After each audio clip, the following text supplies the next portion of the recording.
2-р шатрын 13-р бүлэг Юдаг Абия хаанчлав. Яробаам хааны 18-р онд Абия Юдагийн хаан болжээ. Тэрээр Иерусалимд 3 жилийн турш хаанчлав. Түүний их Гибеагийн Үриэлийн охин Микая байв. Абия Яробаам нарын хооронд дайн болж байлаа. Абия 400 мянган шилдэг эрлэхийг дайчдтай тулааныг эхлүүлж байхад Яробаам түүний эсрэг 800 мянган шилдэг эрлэхийг хүчтнүүдтэй тулааныг эхлүүлв.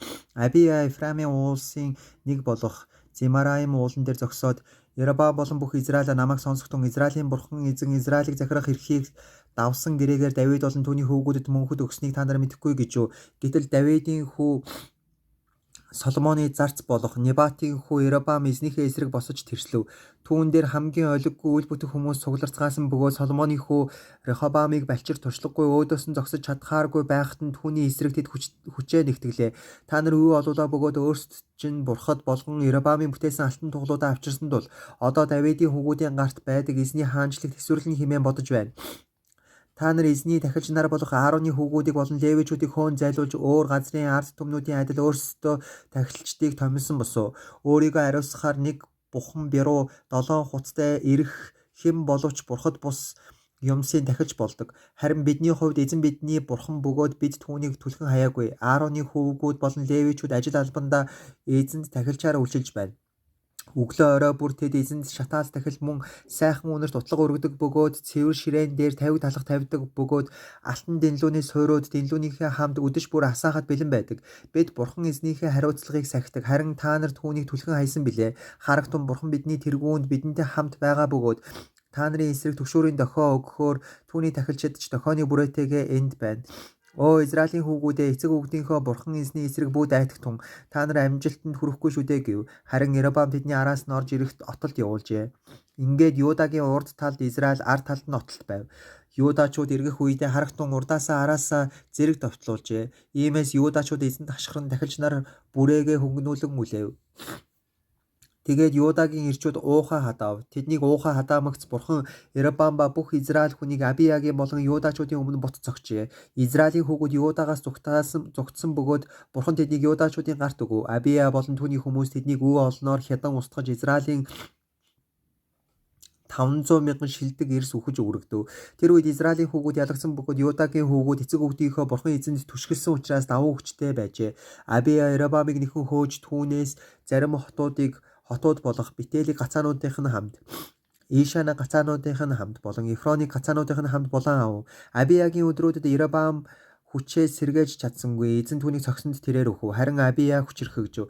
Тэр 14 эхнэр авч 22 хүү 16 охин төрүүлв. Абиягийн бусад үйл хэрэг түүний замнал ба түүний үгс нь иш үзүүлэгч Иддогийн тэмдэглэл бичигдсэн билээ. 2-р шатрын 14-р бүлэг Аасагийн хаанчлал. Абия эцэг өвгдийнхөө хамт нойрсож тэд түүнийг Давидын хотод нутаглуулжээ. Түүний хүү Ааса оронд нь хаан болов. Түүний амьдралын өдрүүдэд 10 жилийн турш газар нутаг амар тайван байв. Ааса бурхан эзнийхээ бэлмид сайн зөв зүйтэй гүйлдэв. Тэрээр харийн тахилын ширээнүүд мөргөлийн өндөрлгүүдийг зайлуулан онго багнуудыг нурааж Ашерагийн модон шонг цавчин хайж эцэг өвгдийнхөө бурхан эзнийг гэрэлхийлж хууль ба тушаалуудыг биелүүлэхийг Юдачуудад тушаав. Тэрээр бас Юдагийн бүх хотоос мөргөлийн өндөрлгүүд болон утлагд тахилын ширээнүүдийг зайлуулв. Түүний үед хаанчлал амар тайван байв. Эзэн түүнийг амраасан бөгөөд газар нутаг амар тайван байж тэр он жилүүдийн туршид ямар ч дайн болоогүй тул тэрээр Юдад бэхлэлт бүхий хотуудыг босгов. Тэрээр Юдад эдгээр хотыг босгож тэднийг хан хэрэм цамхаг хаалга хөндлөөр тойруулцгаая. Бид бурхан эзнээ эрен хайсан тул энэ газар бидний хэвээр бөгөөд бид түүнийг хайсан учраас тэрээр эргэн тойронд маань бидэнд амралтыг өглөө гэв. Ингээд тэд барьж босгоод дээшлэн дэвжив. Юдагаас гаралтай том бамбай жад үүрсэн 300 мянган цэрэг мөн Бенаминаас гаралтай бамбай ном сум эзэмшсэн 280 мянган цэрэг Аасад байсан бөгөөд тэд бүгд эрлэхэг хүчтнүүд байлаа. Этиопчуудын халдлага няцаагдав. Этиоп хүн Зера тэдний эсрэг мянган цэрэг 300 тэрэгт цэрэгтэй гарч Марешад хурч ирв. Ааса түүний өөдөөс хөдөлж тэд Мареша дахь Зефатагийн хүндэд тулдахаар байрлалаа эзв. Ааса бурхан эзнээ хашгиран дуудаж эзэн хүчрхэг болон сул дорой хоёрын хоорондох тулдаанд танаас өөр тусалдаг хэн ч байхгүй. Харин бид танд түшиглэн таны нэрээр энэ үе олон дайсны эсрэг ирсэн учраас бурхан эзэн минь ээ бидэнд туслаач аяа эзэн та бидний бурхан нэг ч хүн таны эсрэг зогсож чадахгүй гэжээ. Эзэн Этиопчуудыг Аасагийн өмнө болон Юдачуудын өмнө бут зогсонд тэд зүгтв. Ааса болон түүнтэй хамт байсан хүмүүс тэднийг Герар хүртэл хөөв. Этиопчууд эзний өмнө болон түүний цэргийн өмнө бут зохигдсон тул маш олон Этиоп өгөж дахин сэхэл исүзв. Харин Юдачууд асар их олз авч явлаа. Эзнээс эмээхүү тэр нутгийнхныг нөмөрсөн учраас Юдачууд Герарын эргэн тойрны бүх хотыг устгажээ. Тэр хотуудад асар их олз байсан тул тэд бүх юмыг нь тонов. Тэд мөн малчдын майхнуудыг эвдэн сүйтгэж өвөө олон хонь тэмээг авч явжээ. Тэгээд тэд Ерүслимд буцаж ирэв. 2-р Шестер 15-р бүлэг. Бурхны сүнс Одедийн хүү Азария дээр ирсэнд тэрээр Асатай уулзахаар явж түүнд Аса болон бүх Юда Бенамина намайг сонс. Та нар эзэнтэй хамт байх үед тэрээр та нартай хамт байна. Хэрэв та нар түүнийг хайвал тэрээр та нарт олдно. Харин та нар түүнийг түлхэн хаях аваас тэр та нарыг хаях болно. Олон өдрийн туршид Израиль нь үнэн бурхангүй сургах тахилчгүй хуйлгүй байсан билээ. Гэвч зовлон шаналл дотроо тэд Израилийн бурхан эзэн өөд эргэж түүнийг ирэлхийлэхэд тэр тэдэнд олдож байсан. Тэр үеүүдэд гарч орох хүмүүст амар тайван байсангүй бөгөөд газар нутгийн оршин суугчдад олон үеэмэн самуун тохиолдож байсан юм. Бурхан тэднийг зовлон шаналл бүхнээр өөмөсөн тул нэг үндэснийг нөгөө үндэст нь нэг хотыг нөгөө хот устгаж байв. Харин та нарын үйлсэд шагнал буй тул хүчтэй байж гараа бүү сулруул гэв. Эдгээр үг болон иш үзүүлэгч Одедийн хүү Азариагийн иш үзүүлгийг сонсоод Аса зоригжин Юда Бенамины бүх газар нутгаас болон Ефраимын ууланд эзлэн авсан хотуудаас бузар шүтэнүүдийг зайлуулж мөн эзний үүдний танхимын урд талд байсан эзний дахлын ширээг сэргээн босгов. Асагийн бурхан эзэн өөртөө хамт байгааг хараад олон хүн Израилаас түүн рүү дагаар ирсэнд тэрээр бүх Юда Бенамин болон тэдэнтэй хамт амьдарч байсан Ефраим, Манасе, Симоноос ирж суурьсан хүмүүсийг цуглуулв. Ингээд Асагийн хаанчлалын 15-р оны 3-р сард тэд Ерүслим цугларчээ. Тэр өдөр авчирсан олзноос тэд 700 өхөр 7,000 хоныг эзэнд дахил өргөв. Тэд бүх зүрх бүх сэтгэлээрээ эцэг өвгдийнхөө бурхан эзнийг ирэлхийлэх гэрээнд оров. Харин Израилийн бурхан эзнийг ирэлхийлэхгүй хэн боловч их баг эрэмгэлгүй өөхөх ёстой байв. Тэд чанга уухайлах дуугаар бүрээ эвэр бүрээгээр эзэнд тангараг өргөлөө. Тэд чин зүрхнээсээ тангаргалж түүнийг хүсэмжлэн ирэлхийлсэн бөгөөд тэр тэдэнд олдсон учраас энэ тангарагаас болж бүх Юда баясан өхөөрч эзэн тэдэнд эргэн тойронд амралтыг өгөв. Тэр бас Аса хааны их Маакаг их хатан байхыг нь боловжээ. Учир нь тэр Ашера мэт жигшүүрт хөргийг бүтээсэн юм. Аса түүний жигшүүрт хөргийг цавчиж жижиглэн буталж Кедрон гуунд шатав. Мөргөлийн өндөрлгүүд Израилаас зайлуулагдаагүй ч Асагийн зүрх сэтгэл амьдралынх нь турш бүрэн зориулагдсан байв. Тэр эцгийнхээ болон өөрийнхөө ариун өргөл болох алт мөнгө ба хэрэгслүүдийг Бурхны өргөөнд авчирв. Асагийн хаанчлалын 35 дугаар он хүртэл ямар ч дайн гарсангүй. 2-р Шестер 16 дугаар бүлэг. Арамтай холбогдсон буруутгал. Асагийн хаанчлалын 36 дугаар онд Израилийн хаан Бааша Юдаг довтлон ирж Юдагийн хаан Асагийн нутагт хэнийг ч оруулахгүй бас гаргахгүй байхын тулд Рамаг барьж босгов. Тэгэхэд эзний өргөө болон хааны өргөөний эрдэнсийн сангаас Аса алт мөнгө авч Дамаскт амьдарч байсан Арамын хаан Бен Хададад илгээн миний эцэг таны эцэг нарын хооронд байсан шиг тийм гэрээг хоорондоо байгуулъя. Харагтун би танд энэ алт мөнгийг илгээсэн билээ. Израилийн хаан Баашатай тогтоосон гэрээгээ цуцлан түүнийг надаас холдуулахад туслаач гэж уламжлуулав. Бен Хадад Аса хааныг сонсож Израилийн хотуудыг довтлохоор цэргийн жанжингуудаа илгээсэнд тэд Йон, Дан, Абел Маим болон Нафталийн хотуудын бүх нөөц хангамжийн газрыг эзлэн авлаа. Бааша үүнийг дуулаад Рамаг бэхлэн барихаа болж ажлаа зогсов. Харин Аса хаан бүх Юда хүнийг авчран тэд Баашагийн барилгад хэрэглэж байсан Рамагийн чулуу дүнз моднуудыг авч яв.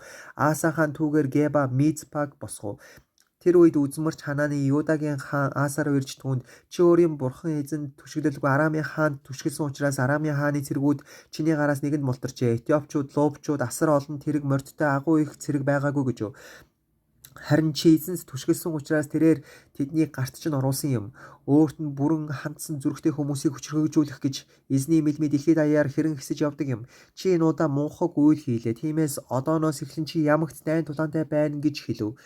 Энэ явдлаас болж Аса үзмэрчд хэлгэнэн түүнд ууралсандаа түүнийг шоронд хийв. Мөн тэр үед Аса ард олны заримданд хүч хэрэглэв. Асагийн өвчлөл ба өхөл. Асагийн үйлс эхнийхээсээ сүүлийн хүртэл харагтун Израиль ба Юдагийн хаадын номд бичигдсэн билээ.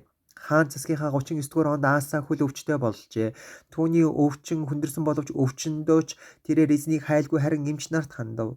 Аса хаанчлалынхаа 41-р онд эцэг өвгтийнхээ хамт нойрсов. Тэд түүнийг Давидын хотод өөртөө зориулан ухуулсан буушинд нь тавьжээ. Түүнийг сүрчих хийгчдийн найруулсан төрөл бүрийн үнэртнүүдээр дүргсэн хэвтэр дээр тэд хэвтүүлээд түүнд зориулан асар том гал асаажээ. 2-р Шестр 17 дугаар бүлэг Йехошафатын хаанчлал. Түүний хүү Йехошафат оронд нь хаан болоод Израилийн эсрэг өөрийгөө хүчтэй эрэлхийлв. Тэрээр Юдагийн бүх бэхлэгдсэн хотод цэргийн хүчин тавьж эцэг Асагийнхаа эзлэн авсан Юдагийн газарт болон Ефраимийн хотуудад цэргийн ангиудыг байрлуулжээ. Эзэн Йехошафаттай хамт байлаа. Учир нь тэрээр эцэг өвөг Давидынхаа эртний замыг дагаж улмаар Баалуудыг эрэлхийлэлгүй. Харин эцгийнхээ бурхныг эрэлхийлэн түүний тушаалуудыг дагсан бөгөөд Израилийн адил үйлдээгүй юм. Иймээс эзэн хаанчлыг түүний гарт баттгаж бүх Юда Йехошафатад алба говьчуур авчирсанд тэрээр үлэмж баялаг нэр хүндтэй болов. Түүний зүрх эзний замуудад зоригжиж тэрээр Юдагаас мөргөлийн өндөрлгүүд болон Ашерагийн модон шонг зайлуулсан юм. Тэгээд хаанчлалынхаа 3 дугаар онд тэрээр Юдагийн хотуудад заан сургахаар өөрийн төшмөд болох Бен Хаил, Обадия, Зихария, Нетанел, Микая нарыг илгээв. Мөн тэдний хамт левичүүдийг буюу Шимая, Нетания, Зебадия, Асахел, Шимерамот, Йоханатан, Адония, Тобадония гэх левичүүдийг мөн тэдний хамт тахилч Илишама, Ехорам нарыг явуулав. Тэд эзний хуулийн номыг өөртөө авч Юдад заан Юдагийн бүх хотоор явж ард түмнийг сургав. Юдагийн эргэн тойрон дэх бүх газрын хаанчлал дээр эзнээс эмээхүй байсан бөгөөд тэд Йехошафатын эсрэг дайцсангүй. Филистчүүдээс Йехошафатад бэлэг сэлт болон алба говьчуурт мөнгө авчирв. Мөн арабууд түүнд 7700 хуц 7700 ухантай сүрэг авчирчээ. Йехошафат улам өргөмжлөгдөж Юдад бэхлэлт цайз болон нөөц хангамжийн хотуудыг барьж байгуулв. Юдагийн хотуудад маш их хангамж мөн Ерүслимд дайчид ба эрэлхийг хүчит эрс түүнд байлаа. Эцгүүдийнх нь бүлийн дагуух тэдний жагсаалт ийм болоо. Юдагийн мянгатын дарга нараас Жанжин Аадна болон түүнтэй хамт 300 мянган эрэлхийг дайчин, түүний дараах нь Жанжин Йоханан болон түүнтэй хамт 280 мянган дайчин, түүний дараах нь эзэнт өөрийгөө зориулсан Зихрийн хүү Амасия болон түүнтэй хамт 200 мянган эрэлхийг дайчин байв. Бенаминаас эрэлхийг хүчит ир Илиада болон түүнтэй хамт Ном Бамбагаар зэвсгэлсэн 200 мянган дайчин, түүний дараах нь Йохозабад болон түүнтэй хамт дайнд зэвсгэлсэн 180 мянган дайчин байв. Эдгээр нь хааны үйлчлэлд байснаас гадна Юда даяарх бэхлэгдсэн хотуудад хааны байрлуулсан хүмүүс юм. 2-р Шестр 18 дугаар бүлэг Микая ялагдлыг зүгнөв. Йехошафат асар их хэд баялаг нэр хүндтэй байлаа. Тэрээр Ахавтай ураг холбож түүнтэй нэгдэв. Хэдэн жилийн дараа тэрээр Ахавтай уулзахаар Самард ирэв. Ахав түүнд болон түүнтэй хамт ирсэн хүмүүст зориулан маш олон хонь үхэр нядалж Рамот Гилеадыг довтлохоор явхад түүнийг ятгав. Израилийн хаан Ахав Юдагийн хаан Йехошафатад чи надтай хамт Рамот Гилеадыг довтлохоор явах уу гэхэд Йехошафат түүнд би бол чи миний хүмүүс чиний хүмүүс бид тулаанд чамтай хамт байна гэв. Тэгээд Йехошафат Израилийн хаанд өнөөдөр эзний үгийг асууж өгөөч гэж хэлв. Тэгэхэд Израилийн хаан 400 иш үзүүлэгчийг цуглуулад тэднээс бид Рамот Гилеадын эсрэг байлдахаар мордох уу эсвэл төдгөлцөх үү гэж асуусанд тэд явагтан учир нь бурхан тэр хотыг хааны гарт өгнө гэж хариулцгаав. Гэвч Йехошафат бидэнд асуучгаар эзний өөр иш үзүүлэгчинд алгуу гэж асуулаа. Израилийн хаан Йехошафатад эзнээс асууж болох өөр нэгэн хүн бий. Гэвч тэр миний талаар сайныг хизээж иш үзүүлдэггүй. Харин муугал хэлдэг учраас би түүнийг үзэн яддаг юм. Тэр бол Имлахын хүү Микая гэгч юм гэж хэлжээ. Харин Йехошафат түүнд хаан хүү ингэж ярьж боломгүй гэжээ. Тэгэхэд Израилийн хаан албатаа дуудан Имлахын хүү Микаяг даруй авчрагтун гэж тушаав. Израилийн хаан болон Юдагийн хаан Йехошафат нар ёслолын дээлээ өмсөж Самарын голдон хаалганы үүдэнд нэгэн талбайд өөрсдийн сэнтий заларсан байв. Иш үзүүлэгчид бүгд л тэдний өмнө иш үзүүлцгээж байлаа. Хенанагийн хүү Зедекия өөртөө төмөр эврүүд хийгээд эзэн ийн айлдаж байна. Эдгээрээр та арамчуудыг устгаж дуустал нэвт сүлбэх болно гэжээ. Бүх иш үзүүлэгчид Рамот Гилеад руу явж ялагтун. Учир нь эзэн тэр хотыг хааны гарт өгнө гэж иш үзүүлцгээж байлаа. Микаяг дуудахаар явсан элч түүнд харагтун иш үзүүлэгчдийн үгс нэгэн дуугаар хааны таалалд байна. Үгээ тэдний нэгнийх нь үг шиг болгож сайныг яригтун гэв. Харин Микая эзэн амьд Бурхан надад юу хэлэн түүнийг л би ярих болно гэлээ. Түүнийг хааны өмнө ирэхэд хаан түүнээс Микая бид Рамот Гилеадыг довтлохоор хөдлөх үү эсвэл би төдгөлцөх үү гэж асуусанд Микая түүнд явж ялагтун тэд таны гарт өгөгдөх болно гэжээ. Хаан харин түүнд эзний нэр дээр надад зөвхөн үннээс өөр юу ч хэлэхгүй байхыг би чамаас хичнээн удаа гуйх юм бэ гэхэд нь Микая бүх Израиль хончингүй хонд мэт уулсын оройгоор тархан явахыг би харлаа. Эзэн айлдахдаа тэдэнд эзэн байхгүй. Тэд бүгд өөрсдийн гэртээ амар тайван харьцааг гэв хэмэв. Тэгэхэд Израилийн хаан Йехошафатад тэр миний тухай сайн юм иш үзүүлдэггүй харин ёрын муугал иш үзүүлдэг гэж би чамд хэлсэн биш үү гэв. Микая тиймээс эзний үгийг сонсогтун. Эзэн сэнтидээ залран түүний баруун зүүн талаар Тэнгэрийн бүх дайчид хүрээлэн зогсож байхыг би харсан юм. Эзэн хэн Израилийн хаан Ахабыг явуулж Рамот Гилеадад унгахаар уруу татах вэ гэж асуулаа. Нэг нь ийм гэхэд нөгөө нь тийм гэж байлаа. Тэгтэл нэг сүнс урагш гарч ирэн эзний өмнө зогсоод би түүнийг уруу татъя гэсэнд эзэн түүнээс яаж гэж асуув. Тэрээр би явж түүний бүх иш үзүүлэгчдийн аманд хуурдаг сүнс болно гэв. Эзэн түүнд чи түүнийг уруу татах тун үүнийгээ би чи бас чадах болно. Явж үүнийгээ хийх тун гэлээ. Тиймээс одоо үзэгтэн эзэн энэ иш үзүүлэгчдийн чинь аманд хуурдаг сүнсийг хийсэн билээ. Эзэн таны эсрэг гамшигыг тунхаглажээ гэв. Тэгэхэд Хинанагийн хүү Зедекия дөхөн ирж Микаягийн хацрыг алгадаад эзний сүнс чамтай ярих гээд надаас аль замаар явчих вэ гэв. Микая үзэгтэн дотоод руу нуугдахаар орох тэр өдөр чи мэдэх болно гэв. Израилийн хаан Микаяг аваад хотын захирагч Амон ба хааны хүү Йоош руу буцаагтун мөн хаан тушаахта намайг 9 минь буцаж иртэл энэ хүнийг шоронд байлган чангалангийн талх усаар үл залгуул гэж байна гэж хэлгэв. Микая хэрв та үнэхээр 9 минь буцаж ирвэл эзэн надаар дамжуулан яриагүй гэсэн үг гээд бүх ард түмэн та нар үүнийг сонсохтун гэв. Ахабын ялагдал ба үхэл. Ингээд Израилийн хаан Юдагийн хаан Йехошафат нар Рамот Гилеад өөд хөдлөв. Израилийн хаан Йехошафатад би зүсээ хуургаад тулдаанд орно харин та өөрийн хувцас өмсөхтун. Израилийн хаан зүсээ хуургаад тэд тулдаанд орлоо. Арамын хаан тэр цэцэргийнхээ ахмадууд тушаан та нар багтаан чигтээнч бүү тулал харин зөвхөн Израилийн хаантай л тулдагтун гэв. Тэр цэцэргийн ахмадууд Йехошафатыг хараад энэ яг Израилийн хаан мөн байна гэд түүнийг дайрахаар иргэв. Тэгэхэд нь Йехошафат тусламж гуйн хашгирсанд эзэн түүнд тусалж бурхан тэднийг түүнээс холдуулав. Тэр цэцэргийн ахмадууд түүнийг Израилийн хаан биш болохыг харангуйтаа түүнээс иргэв. Харин нэгэн цэрэг нум сумаар харваад орхитол Израилийн хааныг хуйгныхан завсраар онжээ. Хаан дэлбэгчтэй эргээрээ намайг тулдааны талбараас авч гар би хүнд шархадлаа гэж хэлв. Тэр өдрөөр тулаан ширүүсэж Израилийн хаан арамчуудыг харсан ч гэхдээ тэргэн дотроо төшүүлж байгаад нар жаргах үеэр өхөв. 2 дугаар шестер 19 дугаар бүлэг. Тэгээд Юдагийн хаан Йехошафат Ерүслим дэх өөрийн гэртээ 9 минь буцаж ирэв. Үзмэрч Хананигийн хүү Ихүү түүнийг угтахаар Йехошафат та гин буруутнуудад туслан эзнийг үзэн ядагчдыг хайрлан гэж юу? Үүнээс чинь болоод эзнээс ирэх уур хилэн өөр дээр чинь буув. Гэвч та энэ газраас Аширотыг зайлуулан зүрх сэтгэлээ Бурхныг ирэлхийлэхэд хандуулсан сайн зүйлс бас бий гэв. Йехошафатын шинжлэл. Ингээд Йехошафат Ерүслимд амьдран Бершебагаас Ефраимын ууларгын нутаг хүртэлх ард түмний дундуур дахин явж тэднийг эцэг өвгдийнх нь бурхан болох эзэн өөд буцаан авчрав. Тэрээр газар нутагт Юдагийн бүх бэхлэгдсэн хотод буюу хот тус бүрд шүүгчдийг томилов. Тэрээр шүүгчдэд юу хийж байгаагаа эргцүүлэхтэн учир нь та нар хүнд бус харин шүүлтийг үйлдэх үед чинь та нартай хамт байдаг эзэнд зориулан шүүдэг билээ. Тиймээс эзнээс эмээх сэтгэл та нарын дээр байх болтугай. Хийж буй зүйлдээ маш хянуур ханд. Учир нь бидний бурхан эзэнтэй шүүлтэд шудраг бус ба ялгуурлал хээл хахуул авах нь байдаггүй юм гэв. Мөн Ерүслимд Йехошафат зарим левичүүд тахилч нар мөн Израилийн эцгүүдийн бүлийн зарим тэргүүнүүдийг эзний шүүлтэд болон Ерүслимийн оршин суугчдын дундах маргаануудыг шийдвэрлүүлэхээр томилов. Тэгээд тэр тэдэнд даалган та нар эзнээс эмээхүй дотор итгэлтэйгээр мөн чин зүрх сэтгэлээр үүнийг үйлдэх тун өөрийн хотуудтай амьдардаг та нарын ах дүүсээс цусны хоорондох хууль тушаал зарлиг болон шүүлэх хоорондох ямар нэгэн маргаан та нарт ирвэл тэд эзний өмнө гин буруутан болохгүй бас та нарын болон ах дүүсийн чинь дээр уур хилэн буухгүй тулд та нар тэдэнд анхааруулах ёстой. Та нар ийхүү үйлдэх ёстой бөгөөд тэгвэл та нар гин буруугүй байх болно. Харагтун эзэнд хамаатай бүхэнд та нарыг ахлах дахилж Амария, хаанд хамаатай бүхэнд та нарыг Юдагийн гэрийн захирагч Ишмаилийн хүү Зебадия захирах болно. Мөн левичүүд та нарын өмнө төшмөд байх болно. Хүчтэй байж үйлдэх тун эзэн зөвхт нэгэнтэй хамт байх болтугай гэв. 2 дугаар шестер 20 дугаар бүлэг зүүн зүгээс халдав. Үүний дараа Моабын хүүгүүд, Аммоны хүүгүүд зарим Меоничүүдийн хамтаар Йехошафатын эсрэг дайтахаар ирэв. Хэсэг хүн ирж Йехошафатад мэдээлж, далайн чандаас Арамаас асар их цэрэг таны эсрэг ирж байна. Харагтун тэд Хазазон Тамарт буюу нөгөө ингээдэд байна гэв. Йехошафат айж эзнийг ирэлхийлэхээр анхаарлаа хандуулсан ба бүх Юда даяар мацаг барилтыг зарлав. Ингээд эзнээс тусламж хүсэхээр Юдад хамтдаа цугларчээ. Эзнийг ирэлхийлэхээр тэд Юдагийн бүх хотоос ирэв. Йехошафатын залбирал ба ялалт.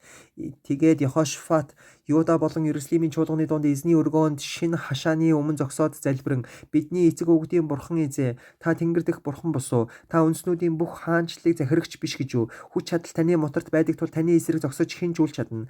Бидний бурхан та энэ нутгийнхнийг өөрийн ард Түмэн Израилийн өмнөөс хөөн зайлуулж тэдний газар нутгийг анд найз Авраамынхаа өрөөдөнд мөнхөд өгөөгүй гэж үү?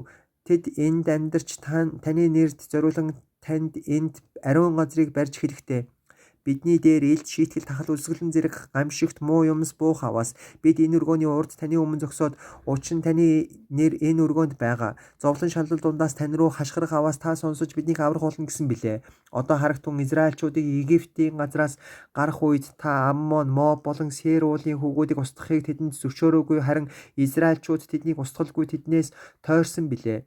Бидэнд өв болгон таны өгсөн эзэмшлээс тань биднийг хөөн зайлуулах гэж ирж байгаагаараа тэд бидэнд хэрхэн хариулж байгааг хараач. Өө бидний бурхан, та тэднийг шийтгэхгүй юм гэж учир нь бидний эсрэг ирж буй энэ асар их цэргийн өмнө бид сул дорой билээ. Бид хэрхэн мэдэхгүй ч бидний хараа тань дээр байна гэжээ. Бүх Юуда өөрсдийн нялх хүрс ихнэр хүүгүүдийн хамт эзний өмнө зогсож байв. Тэгтэл чуулганы дунд эзний сүнс Асафын хүүгүүдээс гаралтай Леви хүн Матанягийн 40, Иелийн 30, Бинаягийн ач, Зихариягийн хүү Яхазиэл дээр буун иржээ. Тэрээр бүх Юуда Ерүслимийн оршин суугчид болон Йехошафат хаантаа сонсцгоо. Эзэн та нарт айлдахдаа энэ асар их зэрэгээс болж бүү шандрахтун, учир нь энэ тулаан та нарых биш харин бурхных юм. Маргааш тэдний өдөөс явахтун харагтун тэд зийзийн өгсөөр замаар гарч ирэх бөгөөд та нар тэднийг Ируэлийн цөлийн өмнөр хөндийн адгаас олох болно. Та нар энэ тулдаанд дайтах хэрэггүй. Юуда болон Ерүслим өөрсдөө жагсаан зогсоож та нарт зориулсан эзний авралыг харагтун гэв.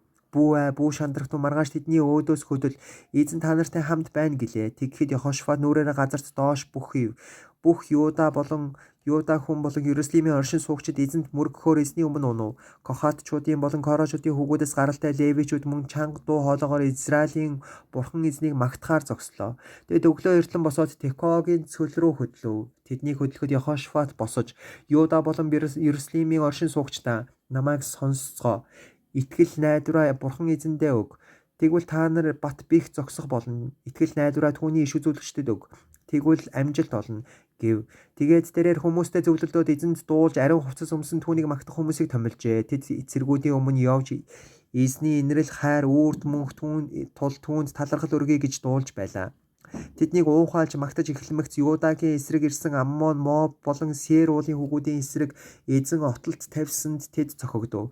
Аммон болон Мобын хүүгүүд Сээр уулынхны эсрэг босож тэднийг хүүс тэмдэрэв. Тэд Сээрийнхнийг олзож авсны дараа тэд нэгнээ алж устгахад тусалжээ. Юудачууд цөлийн харуулын хамаг цамхаг руу ирээд мөнөөх асар их зэргийг хартал тэд газраар дүүрэн хүүр болон хөвтөж нэгэн ч амь гараагүй байв. Йехошафат хүмүүстэйгээ олзон авахаар ирэхдээ эд зүйл, хувцас, үнэт зүйлс зэрэг дааж чадхааргүй их юмсыг олов. Тэнд маш их юм байсан учраас тэд 3 хоногийн турш олз цуглуулан авчирв. Тэгээд 4 дахь өдөр тэд Беракагийн хүндэд цугласан бөгөөд тэд эзнийг өрөөсөн билээ. Тиймээс тэд тэр газрыг өнөөдрийн өдрийг хүртэл Беракагийн хүндий гэж нэрлсэн билээ. Юуда болон Ерүслимийн бүх хүн Йехошафатаар тэргүүлүүлэн Ерүслим рүү баяр хөөртэйгээр босжээ. Учир нь эзэн тэднийг дайсныхын ялагдалд баярлуулсан юм. Тэд Ерүслимд эзний өргөөнд босоо ятга бүрээн дуутай ирцгээв. Израилийн дайснуудын эсрэг эзэн өөрөө дайсныг тэд сонсоод дэлхийн бүх хаанчлал дээр бурхнаас эмээхгүй нөмрөн байв. Ийхүү Йехошафатын хаанчлал амар амгалан байв. Учир нь түүний бурхан бүх талаар түүнд амар жимрийг өгсөн юм. Йехошафатын хаанчлал төгсөв. Йехошафат Юудагийн ийхүү захирав. Тэрээр хаан болохдоо 35 настай байсан бөгөөд 25 жил Ерүслимд хаанчилжээ. Түүний их Шийлхийн охин Азуба байв. Тэрээр эцэг Асагийнхаа замаар замнаж эзний мэлмийн өмнө зөв зүйтэйг үйлдснээрээ эс гажив. Зөвхөн мөргөлийн өндөрлгүүд устаагүй байв. Ард түмэн зүрх сэтгэлээ эцэг өвгдийнхөө бурханд хараахан хандуулаагүй байлаа. Йехошафатын бусад үйл хэрэг эхнээсээ төгсгөл хүртэл харагтун тэд Израилийн хаадын номд бичигдсэн Хананыгийн хүү Ийхүүгийн шастрт тэмдэглэгдсэн юм. Үүний дараа Юудагийн хаан Йехошафат Израилийн хаан Ахазиятай нэгдэв. Ингэж тэрээр бурууг үйлдэв. Йехошафат Таршиш руу явах хөлөг онгоц хийхээр түүнтэй нэгдэж тэд Езион Геберт онгоцнуудыг хийв. Тэгэхэд Марешагийн Додавахогийн хүү Элезер Йехошафатын эсрэг иш үзүүлж чи Ахазиятай нэгдсэн учраас эзэн чиний ажлыг нураалаа гэв. Тиймээс тэдний хөлөг онгоцууд сүрч Таршиш руу явж чадсангүй. 2-р Шестр 21-р бүлэг Йохорамын хаанчлал. Йехошафат эцэг хүүхдийнхээ хамт нойрсож Давидын хотод эцэг хүүхэдтэйгээ тавигдсан бөгөөд түүний хүү Йохорам хаан залгамжлан хаан болов. Түүний ахын дүүс нь Йехошафатын хүүгүүд болох Азария, Ийхиэл, Зехария, Азарияху, Михаил, Шефатия нараа болоо. Эдгээр нь бүгд Израилийн хаан Йехошафатын хүүгүүд байв. Тэдний эцэг алт мөнгө, үнэт зүйлс бүхий олон бэлгийн хамтаар Юдагийн бэхлэгдсэн хотуудыг тэдэнд өгсөн бөгөөд хаан тулсаа Йохорамд өгчээ. Учир нь тэрээр уухан хүү байв. Йохорам эцгийнхээ хаанчлалын эрхийг гартаа авмагцаа өөрийгөө аюулгүй байлгах үүднээс бүх ах дүүгээ бас Израилийн зарим түшимдийг элдээр хоров. Йохорам хаан болохдоо 32 настай байсан бөгөөд Иерусалимд 8 жил хаанчилжээ. Тэрээр Ахабын гэрийн үйлцэнтэй адил Израилийн хаадын замаар замнав. Учир нь Ахабын охин түүний эхнэр байжээ. Тэрээр эзний мэлмид ёрын мууг үйлдэв. Гэсэн ч Давидтай тогтоосон гэрээ мөн Давид болон түүний хүүгүүдэд дэнлүүг игнэгт өгнө гэсэн амлалтаасаа болж эзэн Давидын гэрээг устгахыг хүссэнгүй. Идомын бослог. Түүний өдрүүдэд Идом нь Юдагийн гар дороос босож өөрсдөө хаан үргэмжилжээ. Тэгэхэд Йохорам цэргийн дарга нар ба бүх цэрэгтэйгээ гатлан очив. Тэрээр шөнөөр босож өөрийг нь болон тэрэг цэргийн дарга нарыг нь бүслэн байсан Идомчуудыг зогчээ. Идом энэ өдрийг хүртэл Юдаг эсэргүүцлээ. Яг тэр үед Либна эсэргүүцсэн босчээ. Учир нь тэрээр эцэг хүүхдийнхээ бурхан эзнийг умарцсан билээ.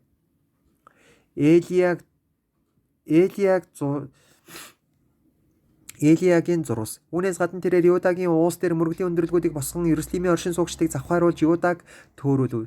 Тэгтэл иш үзүүлэгч Элиягаас түүнд зурус ирж хэлүүлэхдээ чиний эцэг өвөг Давидын бурхан эзэн айлхдаа чи өөрийн эцэг Йехошафат болон Юдагийн хаан Асагийн замаар замналгүй харин Израилийн хаадын замаар замнаж Ахабын гэр завхаарсны адил Юда болон Иерусалимийн оршин суугчдыг завхааруулж бас чиний эцгийн гэр болон бүх чамаас илүү сайн байсан ах дүүсээ алсан учраас харагтун эзэн чиний хүмүүсийг чиний хүүгүүд эхнэрүүд болон бүх эзэмшлийг үлэмжих гай гамшигаар зохих гэж байна. Чиний гэдэс хүнд өвчтэй болж тэр өвчин өдрөөс өдөрт хүндэрч гэдэс чин гарч ирэх болно гэж хэлв гэсэн байлаа. Тэгээд эзэн Йохорамын эсрэг Филистичүүдийн болон Этиопчуудтай хэлдэг Арабчуудын зүрхийг хөдлөсөнд тэд Юдагийн эсрэг довтлон ирж цөмрөн ороод хааны өргөнөөс олдсон бүх эд зүйлс түүний хүүхдүүд болон эхнэрүүдийг авч одов. Түүний хүүгүүдийн отхон болох Ахазаас өөр хүү түүнд үлдсэнгүй. Йохорамын өвчлөл ба өвхөл. Энэ бүхний дараа эзэн түүнийг гэдэс доторх нь эдгэршгүй өвчнөөр зөхөв. Цаг хугацаа өнгөрөхөд 2 жилийн дараа өвчнөөс болж түүний гэдэс дотор цувран гарч тэрээр аимшигтайгаар тарчлан өглөө. Ард түмэн эцэгтэн зориулсан шиг галыг түүнд зориулан асаагаагүй билээ. Тэрээр хаан болохдоо 32 настай байсан бөгөөд 8 жил Иерусалимд хаанчилжээ. Түүний өвхөлд хинч харамсаагүй бөгөөд тэд түүнийг Давидын хотод нутаглуулсан боловч хаадын булшинд тавиагүй билээ.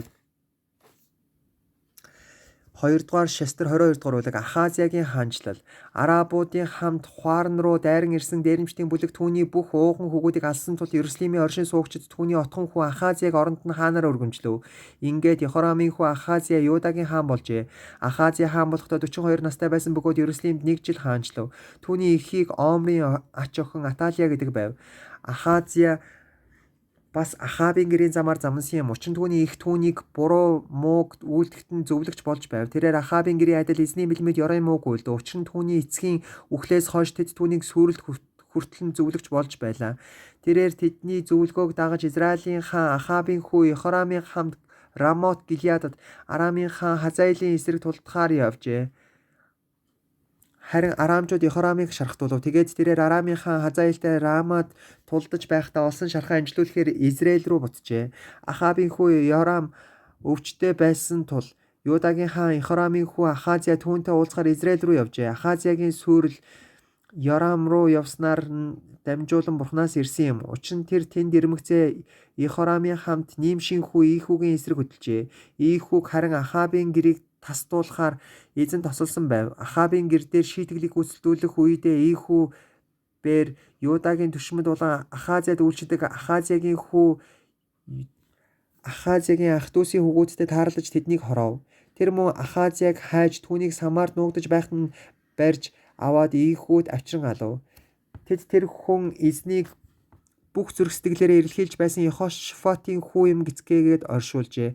Хаанчлын эрхийг барих хүн Ахазиягийн гэрээс нэг ч үлдсэнгүй. Аталия хаан ширээг эзлэн ав.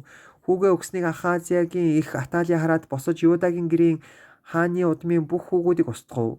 Харин хааны охин Йехошафат нь Ахазягийн хүү Йошийг алуулж байсан хааны хүүгүүдийн дундаас хулгайлан авсан юм.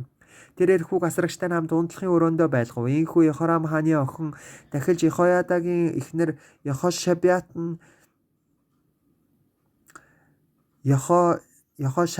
нь Ахазягийн эгч байсан тул түүнийг Аталиягаас нууснаар энэ эмэгтэй тэр алагдаагүй юм. Аталия уг газрыг захирч байх хооронд тэрээр тэдний хамт Бурхны өргөөнд 6 жил нуугдаж байв. 2-р Шестер 23-р бүлэг 7 дахь жилд Йехояда өөрийгөө хүчрхэгжүүлэн зуутын дарга нар болох Йехорамын хүү Азария, Йохананы хүү Ишмаэл, Обедийн хүү Азария, Адаягийн хүү Маасия, Зихрийн хүү Элишафат нарыг авч тэдэнтэй гэрээ байгуулав. Тэд Юда даяар явж Юдагийн бүх хотоос Левичүүдийг мөн Израилийн эцгүүдийн бүлийн тэргүүн нарыг цуглуулв. Тэд Иерусалимд ирцгээлээ. Тэгээд бүх чуулган Бурхны өргөөнд хаантай гэрээ байгуулав. Йехояда тэдэнд харагтун Давидын хүүгүүдийн талаар эзэн айлдсны дагуу хааны хүү хаанчлах боллоо. Та нарын хийх зүйл энэ юм. Амралтын өдөр үүрэхдээ дахилч нар болон левичүүд буюу та бүгдийн 3-1 нь хаалгач болог. 3-1 нь хааны өргөөнд мөн 3-1 нь суур дааман хаалган дээр байгтун. Бүх ард олон эзний өргөөний хашаанд байгтун. Харин дахилч нар ба үйлчилж буй левичүүд ариун учраас эзний өргөөнд нэвтрэн орж болно. Тэднээс өөр хэнийг ч бүү нэвтрүүл. Бүх хүн эзний тушаасныг сахигтун. Леви хүн бүр зэвсгээ гартаа авч хааны хүрээлэн зогс. Өргөөнд нэвтэрсэн хэнийг ч болов алагтун. Гарч орох бүрийд нь хаантай хамт байгтун гэв. Йош хаан болов. Ингээд левичүүд ба бүх Юда бүх дахилж Йехоядагийн тушаасан бүгдийг ёсоор гүйцэтгэжээ. Дахилж Йехояда альч бүлгийг тараагаагүй учир тэдний хүн бүр амралтын өдөр ордог гардаг ирсээ дагуулan ирэв. Тэгээд зуутын дарга нарт дахилж Йехояда Бурхны өргөөнд байсан Давид хааны жад ба том жижиг бамбайнуудыг өгөв. Тэрээр хүн бүрийн гарт зэвсэг бариулан өргөөний баруун талаас зүүн тал хүртэл хааны хүрээлэн тахилын ширээ ба өргөөний хажуугаар бүх хүнийг зогсоосон юм. Тэгээд тэд хааны хүү гарган ирж түүнд титэм өмсгөн гэрчлэлийг өгч түүнийг хаан болгов. Йехояда болон түүний хүүгүүд түүнийг тослон хаан мөнх наслаг гэцгээв. Аталия хөнөөгцөн. Ард түмнийг гүйлдэх болон хааныг магтах дуу чимээг Аталия сонсоод хүмүүс рүү эзний өргөөнд орж иржээ. Түүнийг харахад хаан үүдэнд багны дэргэд зогсож, хахамдууд болон бүрээчид хааны хажууд зогсож байв. Тэр газрын бүх ард түмэн баярлалдан бүрээгээ хөнгөнүүлж, дуучид хөгжимтөн магтаалыг удирдах байлаа. Тэгэхэд Аталия хувцас аваад тэрслэл гэж хашгирав. Дахилж Йехояда цэргийг захирахаар томилогдсон зуутын дарга нарыг авчираад тэдэнд тэр эмийг хүрээнд дундаас гарга, түүнийг дагах хэнийг ч бай ил дээр цавчран алагтун гэж тушаав. Дахилж тэр эмийг эзний өргөөнд бүү алагтун ингээд тэд түүнийг баривчлан хааны өргөөний адууны хаалганы үүдээр гаргаж тэнд тэд түүнийг хоров. Дараа нь тэд эзний ард түмэн байх болно гэсэн гэрээг Йехояда бүх ард түмэнтэй мөн хаантай байгуулсан юм. Тэрхүү газарт байсан бүх ардууд Баалын өргөөнд очоод түүнийг буулган нураажээ. Түүний дахилын ширээнүүд ба хөргүүдийг нь тэд юу ч үгүй болтол эвдэж Баалын дахилж Маттаныг дахилын ширээнүүдийн өмнө алав. Үүнээс гадна Йехояда эзний өргөөний харгалзагчийг Левийн дахилч нарын гарт өгөв. Урд өмнө Давид энэ Левийн дахилч нарт эзний өргөөг хуваарлсан байлаа. Тэд Мосегийн хууль бичигдсэнчлэн эзэнт шатаалц дахиж Давидын зааврын дагуу баяр хөөртэйгээр магтан дуулжээ. Тэрээр эзний өргөөний хаалгануудад хаалгачдыг томилж ямар нэг талаар цэвэр бус хэнийг ч дотогш оруулсангүй. Тэрээр зуутын дарга нар язгууртнууд ард түмний удирдагчдыг бас тэр газрын бүх ард түмнийг дагуулжээ. Тэд хааныг эзний өргөөнөөс авч дээд хаалгаар нэвтрэн хааны өргөөнд ирэв. Тэд хаан тулсын Синтид хааныг залжээ. Ингээд тэр газрын бүх ард олон баярлан хөөрсөн бөгөөд Аталия гэлдээр цавчин хороосны дараа хот нам гүм болов.